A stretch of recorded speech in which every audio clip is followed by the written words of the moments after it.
ગુજરાતનું એક એવું શહેર કે જેની સ્થાપના વેપારીઓએ વેપાર માટે કરી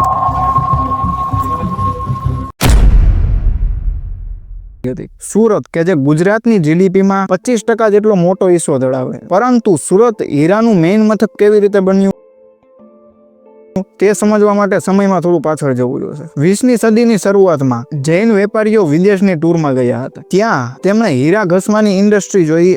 આથી આ વેપારીઓએ સુરતમાં આવીને આ ઇન્ડસ્ટ્રીની સ્થાપના કરીને વિસ્તારવા લાગ્યા અને આ બાદ પાલનપુર અને નોર્થ ગુજરાતના વેપારીઓને પણ આ હીરા ઉદ્યોગની જાણ થઈ। આ બધા વેપારીઓને હીરાનું નોલેજ હોવાથી અને સુરતમાં હીરા ઘસવાના કલાકારો આરામથી જતા હોવાથી આ ઇન્ડસ્ટ્રીમાં બધા જ એંગેજ થઈ ગયા। પરંતુ આખી બાજી પલટાઈ છે 1970માં, ત્યારે બેલ્જિયમ હીરાનું મેઇન મથક ગણાતું હતું। અહીં આફ્રિકાથી જે હીરા નીકળતા હતા તે બેલ્જિયમમાં આવીને ઘસવામાં આવતા, પરંતુ સુરતમાં વેપારીઓએ આ તક જોઈને બહુ સસ્તા ભાવમાં હીરા ઘસવાની સર્વિસને ઓફર કરી, કારણ કે ભારતના કારીગરો ઓછા પૈસામાં સારી ગુણવત્તાવાળા હીરા ઘસી દેતા। આથી બેલ્જિયમના રફ ડાયમંડ સુરતમાં આવવા લાગ્યા અને આ સાથે સુરતના વેપારીઓએ એક યુનિક આઈડિયો અપનાવ્યો। તેમણે જે રફ હીરા હોય તેના ટુકડા કરીને, માનો કે એક હીરો 1 લાખનો હોય તો તેનો ટુકડા કરીને જુદા જુદા હીરા કરીને તેને શેપ આપીને વેલ્યુ વધારવાનું કામ કર્યું।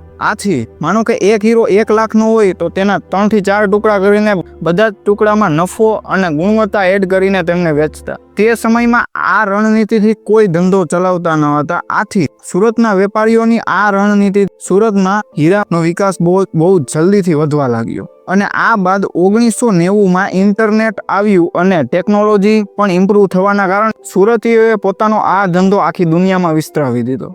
ઓસ્ટ્રેલિયા, આફ્રિકા, રશિયા બધી જ જગ્યાએથી રફ ડાયમંડ આવીને તે સુરતમાં ઘસાવા આવતા। સુરતના હીરા ઉદ્યોગમાં પણ શાખ પર નાણાકીય વ્યવહારો થાય છે અને કોઈ પણ એગ્રીમેન્ટ નહીં, ખાલી આબરૂ પર બિલિયન્સ ઓફ રૂપીઝના હીરા ટ્રાન્ઝેક્શન થતા હોય છે। અને અત્યારે સુરત હીરા ઘસવા માટે એઆઈનો પણ ઉપયોગ કરે અને લેઝરનો ઉપયોગ કરીને વેસ્ટ ઓછો થાય અને નફો વધે તે રીતે તેઓ હીરા ઘસતા। અને આના જ કારણે 1980માં સુરતમાં 10 થી 15 હીરાની ફેક્ટરીઓ હતી, જ્યારે 2025માં 5000થી વધુ હીરાની ફેક્ટરીઓ છે। ત્યાં 8 લાખથી વધુ કર્મચારીઓ કામ કરે છે અને દુનિયાના 10માંથી 9 ડાયમંડ સુરતમાં જ બને છે। અને હવે સુરતના હીરા ઉદ્યોગોને નેક્સ્ટ લેવલ લઈ જવા માટે સુરત ડાયમંડ બૂસ્ટ બનાવે છે, જે દુનિયાનો સૌથી મોટો ડાયમંડ હબ છે, જે 66,000 સ્ક્વેર ફીટમાં બને છે અને આવડી મોટી બિલ્ડિંગમાં 65,000થી વધુ હીરા ઘસવાના પ્રોફેશનલ કારીગર અને આ ઉપરાંત વેપારીઓ પણ છે। પરંતુ હવે હીરા ઉદ્યોગ ધીરે ધીરે ઠપ થવાની આશંકા લાગી રહી છે, કારણ કે હીરાની માંગ ઘટી રહી છે અને લેબમાં બનેલા હીરાની માંગ વધી રહી છે। પરંતુ આ તો આપણે જોયું કે કઈ રીતે સુરત બન્યું હીરાનું મેઇન મથક, પરંતુ હવે સુરતમાં જે હીરા ઉદ્યોગ ધીરે ધીરે કોલેપ્સ થઈ રહ્યો છે તેના પર વિડીયો થતો હોય તો કમેન્ટ જરૂરથી કરી દેજો। અને સુરત હવે હીરા ઉદ્યોગને કઈ રીતે ટેક્સટાઇલ અને સાસ ઇન્ડસ્ટ્રીમાં ફેરવે છે તે જાણવું હોય તો કમેન્ટ જરૂરથી કરી દેજો અને વિડીયોને સબસ્ક્રાઈબ કરીને ચેનલને લાઈક કરી